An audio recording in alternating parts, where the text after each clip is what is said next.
much do we all love Red Lobster? It's a place where you can get endless shrimp and where 100% melted butter is listed as a salad dressing on the menu. Two things always happen when you go to Red Lobster.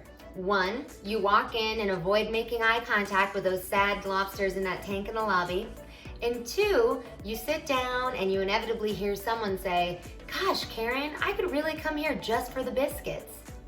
Well, you're in luck, Karens and Carols and Susans everywhere, because I found a copycat recipe for the biscuits at damndelicious.net, and that's exactly what they are. Let's take a look at all the ingredients you're going to need to make them.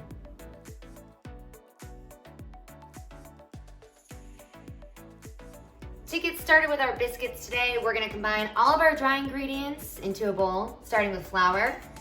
Then we've got a little bit of sugar, some baking powder, some kosher salt, and a slew of garlic powder.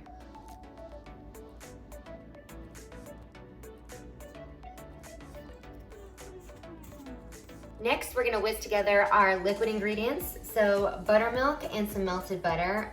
A lot of melted butter, but are you surprised? No.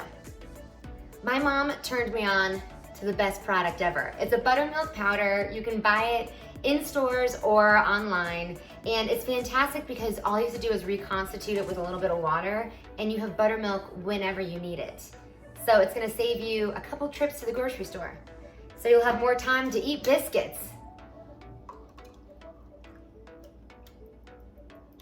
Next, we are pouring our butter and buttermilk over our dry ingredients, and we're going to whisk it together just until it's combined and not over mixing it so that the biscuits will be nice and fluffy. Our batter looks great. So now all we have to do is fold in our shredded cheddar.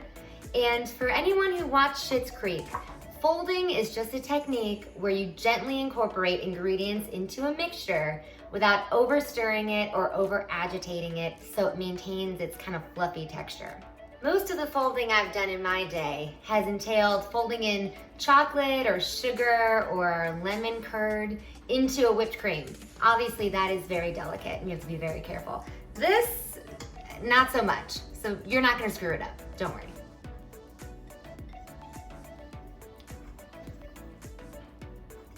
Yeah, folding cheese into this is like folding cheese into a brick, so you don't need to be too gentle with it. Our batter looks great, so I'm going to scoop this out 1/4 cup at a time onto a lined cookie sheet, and we're gonna bake them in a 450-degree oven for anywhere from 10 to 13 minutes or until they're golden brown. Let's do it. And off we go into the oven. You hate to see them go, but love to watch them leave.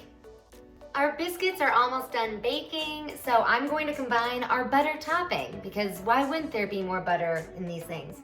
Melted butter, more garlic powder, and I'm using some minced up fresh chives, but feel free to use parsley if you want. Here are our biscuits. I mean, if a biscuit could be sexy, these would be sexy. Oh yeah, you get on there. You get on there. Look at this. Looks pretty good.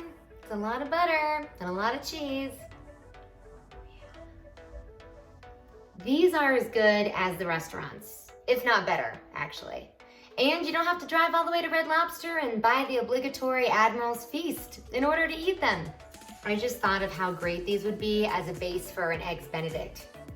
You might as well just stop my heart now. The recipe details for these bad boys are in the video description, and while you're there, feel free to subscribe to my channel and watch the rest of my videos. Take care!